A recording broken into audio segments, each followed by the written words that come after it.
Inna rabbaka ahata binas. Sesungguhnya Tuhanmu meliputi segala manusia. Tuhan ada di sini, di sini, di sini, di sini.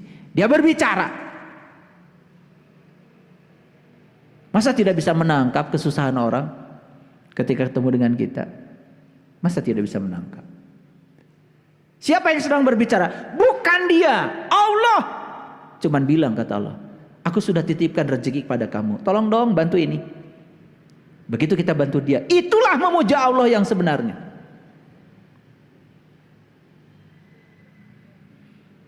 Aneh. Di masjid Allah dipuja, dipuji. Tetapi dengan tetangga nggak akur. Di masjid Allah dipuja, dipuji. Sebangsa setanah air saja selalu saja menebarkan perpecahan. Manusia macam apa yang semacam ini? Kalau begitu apa sih yang diinginkan Allah dari kita? Yang diinginkan Allah ini, kita disuruh keluar rumah, menikmati hidup dengan penuh tanggung jawab. Disuruh bernyanyi kita itu, disuruh menari, disuruh berolahraga, disuruh mendengarkan musik, kalau bisa bermain musik, disuruh bersenang-senang di semesta ini terhadap semua karunia yang telah diberikan Allah kepada kita. Itu sebetulnya. Makanya Allah itu tidak mau kita jadi sulit dalam kehidupan ini. Tidak mau kita jadi sempit dalam kehidupan ini. Allah nggak mau kita jadi sedih dalam kehidupan ini. Ayo keluarlah dari rumahmu. Nikmati hidup. Nikmati hidup. Dengan segala berkahnya yang luar biasa ini.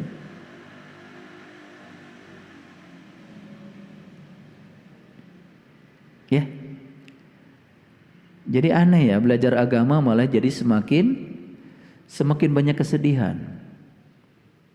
Bahkan Allah itu bukan sesuatu yang menyenangkan. Allah itu seakan-akan sosok yang menakutkan. Betul? Bahkan Allah itu digambarkan sebagai sosok yang menakutkan, tukang menyiksa, mengazab, menciptakan neraka, membakarnya habis.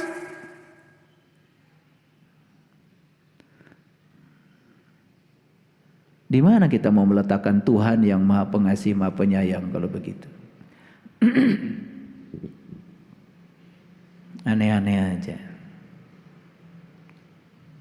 Maka lihat, mohon maaf, manusia berlomba-lomba membuat bangunan dan menyebutnya itu rumah Tuhan. Makanya saya bilang tadi, ya, mungkinkah Tuhan dirumahkan oleh manusia? Kan jawabannya tidak mungkin, betul nggak? Iya, rumah Tuhan itu bluk ablak, dan rumah Tuhan itu adalah semesta raya ini sendiri. Jadi rumah Tuhan yang sebenarnya adalah semua ciptaannya. Aneh ya sekarang. Ada rumah Tuhan yang dibikin manusia semua senang ke sana. Tapi rumah Tuhan yang ciptakan Tuhan gak pernah dikunjungi.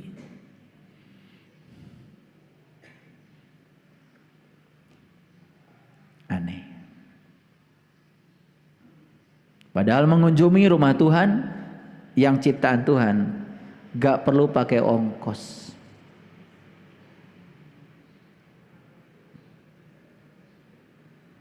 Betul? Oke.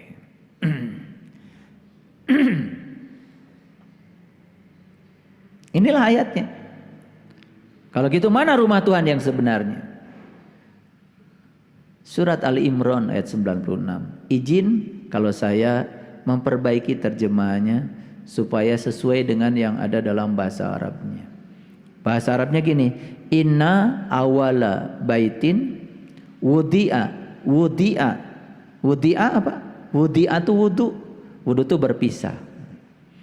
Sebenarnya terjemahnya gini, inna awala baitin, rumah awal yang aku bangun untuk berpisahnya manusia. Wudi alinas. Berpisah dengan siapa? Untuk berpisah dengan yang selain manusia. Untuk berpisah dengan yang selain Allah, maksud saya. Coba lihat saya semua. Kalau saya punya 2 tempat, 1 di sini, 2 di rumah. Kalau saya tidak ada di sini, pasti ada di rumah kan? Kalau saya tidak di rumah, saya ada di sini kan? Tempat saya kan cuma 2. Oke? Lihat saya sekarang. Kalau saya melekat tangan saya pada kursi ini, jelas dong, saya tidak bisa berpisah dengan kursi ini. Tapi kalau saya berpisah dengan kursi ini, saya tidak melekat. Kan keadaan cuma begitu. Kalau berpisah tidak melekat. Kalau melekat tidak berpisah. Oke? Kita itu disuruh untuk menyatu dengan Allah. Bagaimana kita menyatu dengan Allah kalau belum berpisah dengan yang selain Allah? Maka Allah menciptakan rumah untuk kita berpisah dengan yang selain Allah. Itulah rumah awal yang Allah ciptakan. Di mana? Di sini. Begitu kita meniti ke dalam diri, berpisah nggak dengan yang di luar? Bisa nggak ngomongin orang? Bisa nggak mikirin keburukan orang? Nggak bisa. Itu namanya setannya dibelenggu. Itu namanya saum secara hakikat. Makanya begitu saum, setan dibelenggu. Karena kita berpisah. Walaupun beberapa detik saja. Fana kan? Menyatu dengan Allah berarti berpisah dengan yang selain Allah. Makanya wudi'a itu artinya berpisah. Inna awla baitin wudi'a linnas. Tapi banyak yang mengartikan wudi'a jadi tempat berkumpulnya manusia. Manusia dengan siapa? Manusia dengan manusia. Padahal yang paling penting adalah berkumpul manusia dengan Allah. Kalau manusia berkumpul dengan Allah, semua manusia berkumpul dengan Allah, kan semua manusia menjadi hasbi Allah. Betul nggak? Merasakan kehadiran Allah. Dan setiap manusia merasakan kehadiran Allah, tidak ada lagi keterpisahan dengan Allah. Baik nggak semua manusia? Baik. Dan baiknya semua manusia bisa di mana saja. Kan ada orang baik itu lagi umroh baik, lagi tidak umroh kan tidak baik. Karena lagi umroh kan ada yang namanya ihram. Jangan berkata dusta. Kita lagi ihram. Nanti kalau sudah selesai, gak apa-apa.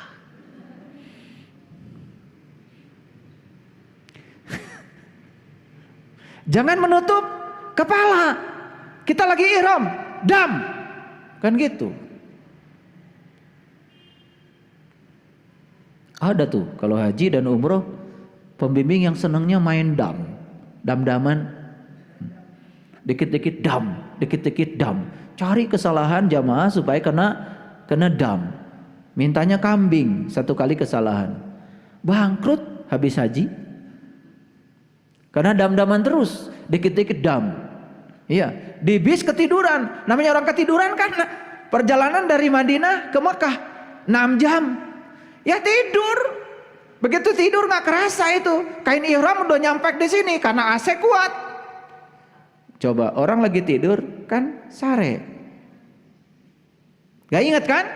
Iya, AC kenceng, satu-satunya di tubuh kain ihram, ya nges, nih tutupkan kaluhur. Kapangi tah ku si pembimbing dam, hiji kambing, rewas atuh, rewas nate lain eta kambing hiji. Betul? Karena nggak ngerti, yang dikasih dam nggak ngerti, yang ngasih dam dia nggak ngerti. Padahal yang dimaksud itu jangan ditutup pandangan kolbumu dengan Tuhan, bukan ditutup kepala. Jangan ditutup penglihatan kalbu kepada Tuhan ketika kalian sedang ihram. Itu maknanya. Jangan ada hijab antara dirimu dengan Allah. Kamu harus kasyaf, harus terbuka. Pandangan kolbumu harus terbuka dengan Tuhan. Iya mah ditutup. Dan anu tos terbuka mah ditutup oh kita naon. Itu hakikatnya, karena nggak ngerti hakikatnya, jadi aja dam lagi. Nyalingit teh beteng. Da teu biasa naik AC. Naik mobil bis AC. Di Mekah mobil itu bagus-bagus AC-nya. Bayangkan orang kampung nyalingit beteng. Ingat PPO. Kapanggih aku pembimbing, iya wangi ti mana? Aduh, ya lumayan hiji domba. Dam. Karena esensinya nggak ngerti. Jadi murni semua itu adalah aspek fisik. Nggak ngerti. Kenapa muternya 7 kali? Kenapa harus dari Hajar Aswad? Kenapa lewat Multajam pintu Ka'bah? Kenapa lewat Makom Ibrahim, Hijr Ismail? Kenapa lewat Rukun Yaman? Gak ngerti hakikatnya. Inilah kalau tidak ada pengetahuan. Makanya kebenaran itu 5 dasarnya. 1 pengetahuan. Yang kedua cinta, yang ketiga keadilan, yang keempat pengabdian, dan yang kelima adalah kesabaran. Baru kebenaran akan tegak. Makanya dikatakan 5 dasar kebenaran. 1, pengetahuan. Gak ada pengetahuan, gak ada kebenaran. 2, cinta. Gak ada cinta, tidak ada kebenaran. 3, keadilan. Tidak ada keadilan, tidak ada kebenaran. Yang keempat, pengabdian. Bohong bilang kebenaran kalau tidak ada pengabdian. Bohong. Kalian yakin dengan ilmu yang diajarkan? Yakin. Cuman yakin, gak ada pengabdian. Giliran diminta pengabdian, gak ada kebenaran. Bohong. Banyak yang bohong.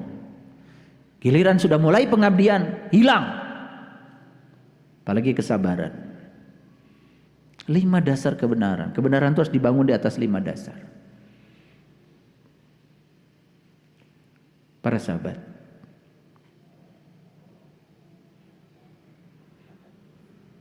jadi rumah awal yang diciptakan Allah untuk berpisahnya manusia.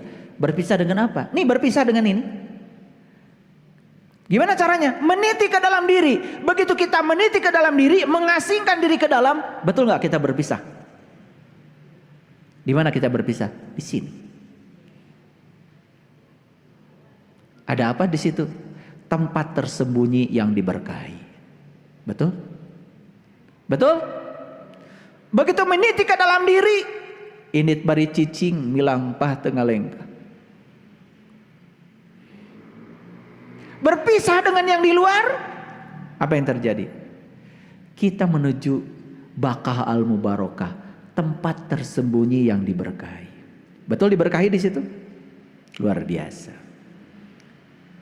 Yang ada cuma hangat-hangat air mata di situ. Caang baranang. Bubuy bulan. Bubuy bulan sangrai bentang. Panon poe di sasate. Dipencerong, dipeleng, tuh panon poe di sate. Dipeleng, ditusuk. Tidak bisa berpaling dari apa yang kita lihat. Itulah lagu leluhur kita yang luar biasa. Judulnya Bubuy Bulan. Banyak yang gak ngerti juga lagu itu. Makanya sebelum Bubuy Bulan, lagu yang pertama digubah adalah Manuk Dadali. Mesat ngapung luhur jauh di awang-awang. Memberkeun jangjangna bangun taya karingrang. Yuk beberkeun jangjang. Mesat ngapung luhur jauh di awang-awang. Meberkeun jangjang tamun taya karingrang. Kalau pergi ke awang-awang kan lihat bintang. Betul nggak? Bubuy bulan. Bahasanya Sunan Kalijogo mah namanya memanjat pohon blimbing. Lunyu-lunyu penekno, ya sudah. Walaupun lunyu, walaupun licin, terus aja dipanjat. Blimbing kan bintang segi 5. Keren. Nyatu jadi ilmunya semua. Nah ini yang disebut dengan Hubble itu. Talinya Tuhan tuh ini, pengetahuan. Kalau pengetahuan kita luas, kita bisa melihat semua tradisi. Tidak berburuk sangka. Dan tidak mengatakan dirinya lebih bagus daripada yang lain. Itulah kekeliruan spiritual yang 7 tadi. Banyak orang yang menyangka dirinya lebih mulia daripada yang lain. Dan menyalahkan orang lain yang berbeda dengan dirinya. Maka dia tidak punya kemampuan menerima dan menghargai perbedaan. Itulah makanya kan ribut terus. Yang ribut tuh yang suka itu. Yang tahu dikit. Kalau yang tahu banyak mah enggak. Karena pengetahuannya luas. Betul enggak? Iya. Yang suka manjat gunung mah enggak. Melihat pemandangan dari gunung kan luar biasa. Luas. Tanpa batas. Nah, ada apa sih di dalam? Lihat saya semua. Di tempat tersembunyi yang diberkahi itu ada apa? Ada petunjuk. Hudalinas. Hudal lil alamin, ada petunjuk bagi seluruh semesta. Ada apa lagi di dalamnya? Satu, ada tanda yang terang benderang. Dua, ada makom Ibrahim, level Ibrahim, tingkatan Ibrahim. Barang siapa yang masuk rajin ke Baqqah al-Mubarakah, amanlah dia. Wa man dakhalahu kana aminan. Walillahi 'alan nas hijjul bait, dan Allah mewajibkan untuk setiap manusia agar berkunjung ke rumah itu. Ke rumah mana? Rumah awal yang Allah ciptakan untuk berpisahnya manusia. Wa ilaihi sabila man istata'a ilaihi sabila, bagi mereka yang tahu jalannya, yang tahu caranya. Yang tidak tahu jalannya, tidak tahu caranya, jangan coba-coba.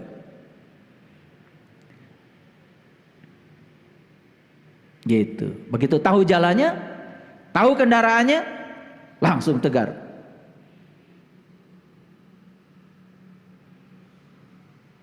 Subhanalladzi sakhkhara hada wa ma kunna lahu muqrinin wa inna ila rabbina lamunqalibun. Tuh, doa naik kendaraan. Kendaraannya mana? Nih kendaraannya. Gitu. Kalau naik kendaraan, naik angkot. Subhanalladzi syakhkhara hada wa ma kunna lahu muqrinin wa inna ila rabbina lamunqalibun. Terima kasih Tuhan sudah mengajarkan bagaimana cara menggunakan kendaraan hebat ini agar aku bisa kembali kepadamu. Wa inna ila rabbina lamunqalibun. Gitu. Hafal ya doa itu? Hafal pasti kalian. Apalagi kalau lagi umroh, lagi haji, apal banget. Di Indonesia nggak pernah naik mobil baca itu.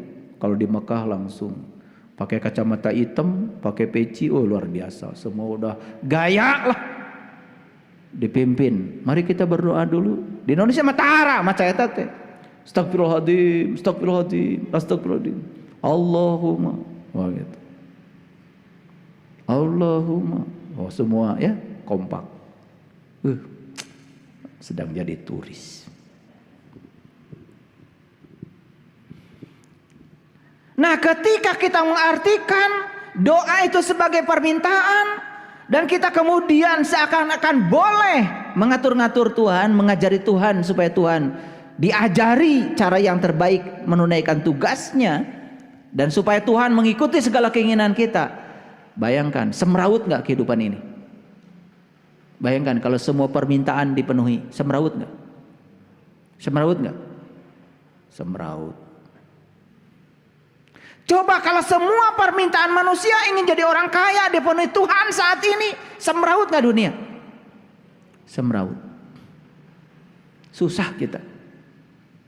Mau nembok sendiri, ngelas sorangan, genteng bocor sorangan, betul? Sadar dititah ada benghar sararea. Betul? Coba kalau semua manusia minta sehat saat ini dan dikabulkan, semrawut nggak dunia? Semrawut. Negering, sehat kabeh. Karunya tuh panti pijat, nu datang. Rumah sakit bangkrut kabeh. Betul nggak? Sebaliknya kalau semua manusia minta sakit, tambah parah lagi, gering kabeh, sanu rek ngarawat. Betul nggak? Saya tanya kalian, pintar nggak? Kalau manusia minta sabar sama Allah dan kemudian sabar semua, semrawut nggak semesta ini? Semrawut. Jangan dikira kalau semua sabar, semrawut, macet kabeh jalan. Udah sabar teh, cari cing, mangga ti payun, mangga ti payun. Makanya Allah bilang, seandainya aku mau, aku jadikan semua jadi orang beriman. Seandainya aku mau. Tapi Allah tidak melakukannya. Jadi kita ini mohon maaf yang dakwah, kemudian ingin semua pengikutnya beriman semua, udah melanggar. Dan tidak semua manusia jadi orang beriman. Dan kalau Allah mau dijadikan semua beriman, selesai. tapi jadi semrawut kalau semua beriman.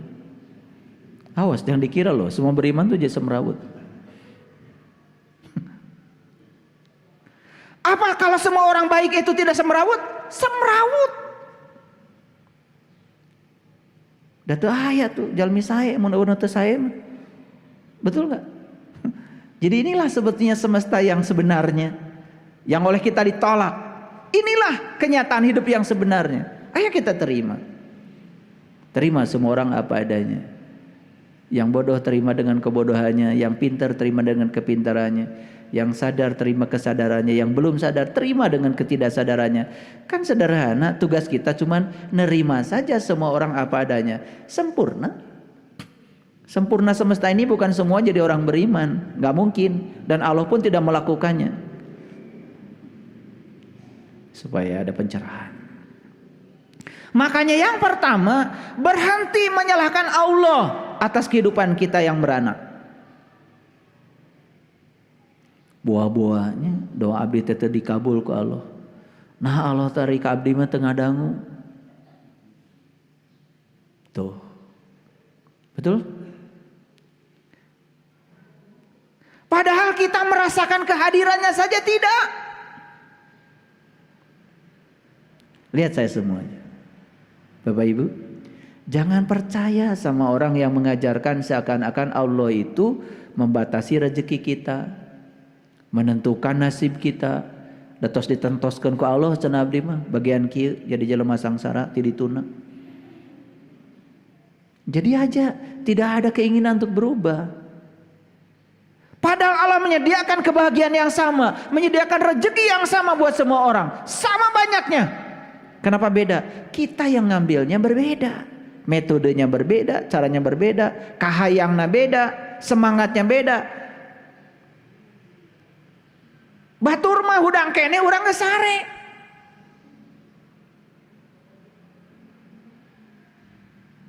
Batur mah hudang kene urang geus sare. Batur mah geus hudang urang sare kene.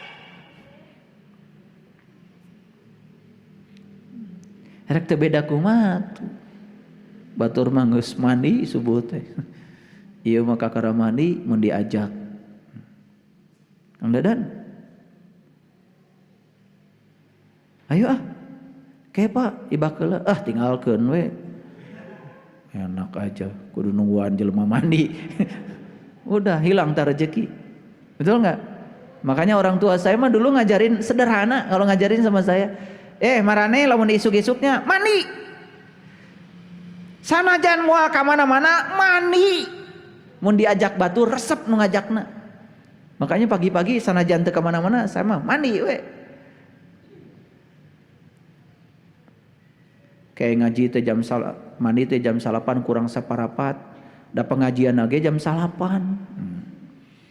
Nah mana hese sih mandi isuk-isuk. Ulangi, berhenti menyalahkan Tuhan atas kehidupan yang beranak. Karena semua kehidupan yang terjadi kita yang mengundangnya. 2, perhatikan. Allah tidak pernah menyalahkan kita dan tidak pernah menganggap kita sebagai orang-orang yang penuh dosa. Kenapa? Karena Allah Maha Pengampun. Allah Maha Pengampun. Tidak tersinggungan, tidak gila hormat, tidak ternoda oleh kesalahan-kesalahan kita. Makanya Allah tidak pernah menganggap kita ini sebagai orang yang berdosa. Berapapun banyaknya dosa kita, kata Allah, kalau kamu mau balik kepadaku, gak masalah. Hari ini orang suci mungkin dia punya masa lalu. Hari ini orang jahat mungkin masih punya masa depan. Jangan suka menilai orang. Karunyanya jahat ah. Belum tentu. Siapa tahu 2-3 hari yang akan datang dia jadi orang baik. Hari ini orang jahat, besok lusa mungkin jadi orang baik. Hari ini orang suci mungkin juga punya masa lalu, pernah jahat. Tenang aja, semua berevolusi kok. Yang ketiga, Tuhan Allah tidak pernah menganggap kita sebagai orang jahat. Gak pernah, sejahat apapun. Kata-kata jahat itu buatan kita kepada sesama kita. Allah tidak pernah bilang begitu. Allah pun tidak pernah menghukum kita kok. Allah cuma mengingatkan kita supaya kita tambah baik. Bahwa diciptakan alam semesta dengan hukum sebab akibat. Begitu kamu mencuri, Allah tidak menganggap kita jahat kok. Allah hanya mengajarkan, ini loh kalau kamu mencuri, kamu ditangkap polisi, dipermalukan orang, masuk penjara. Itu pelajaran yang harus kamu dapat dari mencuri. Apakah jahat? Tidak. Kita yang bilang dia jahat. Allah tidak pernah bilang jahat. Pernah nggak Allah bilang jahat sama kita? Ada suaranya gitu, kamu jahat.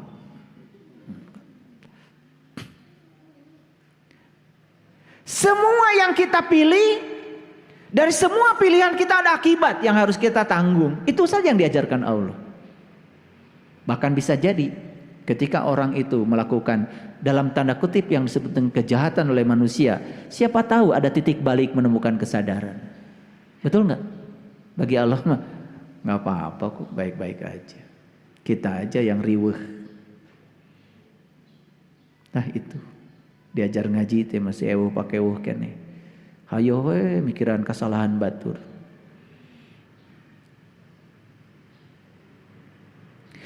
Tuhan hanya menyuruh kita peduli kepada sesama.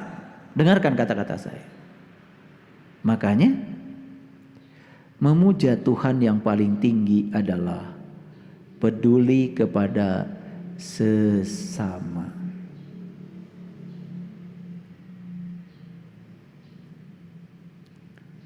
Apakah Allah menanamkan kepercayaan tertentu pada kita? Harus percaya ini, harus percaya itu? Tidak. Dan yang menanamkan kepercayaan manusia. Kudu percaya ke dia, kudu percaya ke dia. Kan manusia, dah Allah mah tidak sibuk. Rek percaya, rek ente, aku mah maneh we cek Allah. Cuman ada tanggungan. Betul nggak? Ada tanggungan. Ada pilihan. Mau percaya, tidak percaya, ya terserah. Allah mah tidak pernah memaksa. Maka di Quran ada katakan la ikraha fidin. Kan tidak ada paksaan dalam agama. Sugan kudu percaya, lamun kudu percaya paksaan. Paham? Nah karena tidak ada paksaan, coba apa yang kita percaya itu harus bukti. Lamun teu aya buktina kudu percaya, paksaan.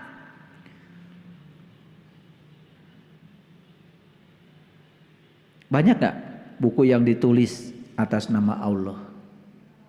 Banyak? Bisa gak kita menemukan Allah di buku itu? Padahal buku itu sama sekali kata Allah tidak ada kaitannya dengan aku. Itu mah cerita kamu aja tentang Tuhan. Gak tahu Tuhan yang kamu ceritakan yang mana. Semua persepsi kamu kok. Kamu juga gak kenal sama aku. Kita ini kan sering terjebak pergi ke toko buku, yang penting ada buku judulnya apa, ada cerita Allahnya lah di situ. Berdasarkan si pengarangnya. Si pengarangnya pun sebetulnya menyebut Allah, dia juga kata orang. Dia juga tidak tahu dan tidak kenal kepada Allah. Banyak kayak buku kayak gitu. Nah, kalau kita orang awam lihat buku itu, seakan-akan buku itu cerita tentang Allah. Padahal kata Allah, gak ada kaitan dengan aku. Karena semua yang digambarkan di situ tidak ada kaitannya dengan Allah. Misalkan di buku itu diceritakan, cing saha, barang siapa yang baik sama Allah, maka Allah akan berikan pahala. Barang siapa yang durhaka sama Allah, Allah akan siksa. Kata Allah, gak ada kaitan dengan aku. Aku mah gak kayak gitu. Eta mah ceuk maneh we nulis buku. Aku mah Tuhan yang Maha Cinta. Aku mencintai kalian semua. Agar kalian kembali kepadaku saat kamu melakukan keburukan, kamu belajar menanggung dari pilihanmu. Kan gitu? Agar kembali kepadaku ketika kamu melakukan kebaikan, kamu juga merasakan dampak dari kebaikan yang kamu lakukan. Semua hukum sebab akibat kamu rasakan sendiri. Keren gak? Keren. Gitu. Ngaji mah. Kenulah. Rada panjang sedikit ngajinya. Jadi kalau kita ingin mendengar perkataan Allah di mana? Sederhana kok. Lihat perkataannya dalam sinar matahari pagi yang indah. Nih, lihat di luar. Sinar matahari indah nggak di luar? Sedang apa Allah? Sedang berbicara kepada kita lewat sinar matahari yang indah.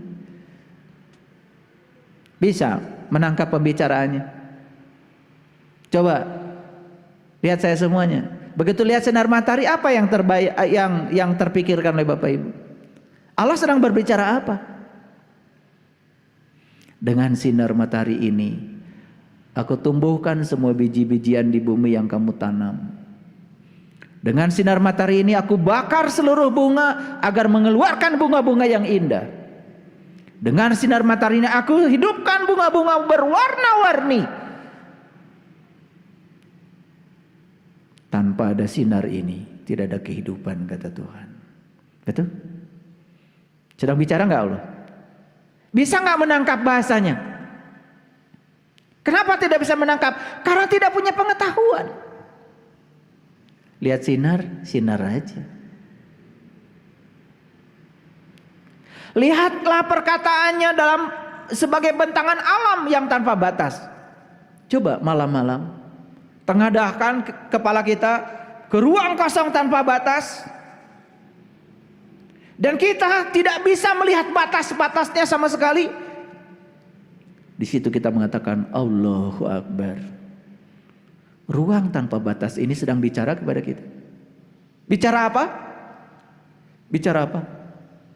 Bicara bahwa aku tanpa batas, aku maha luas.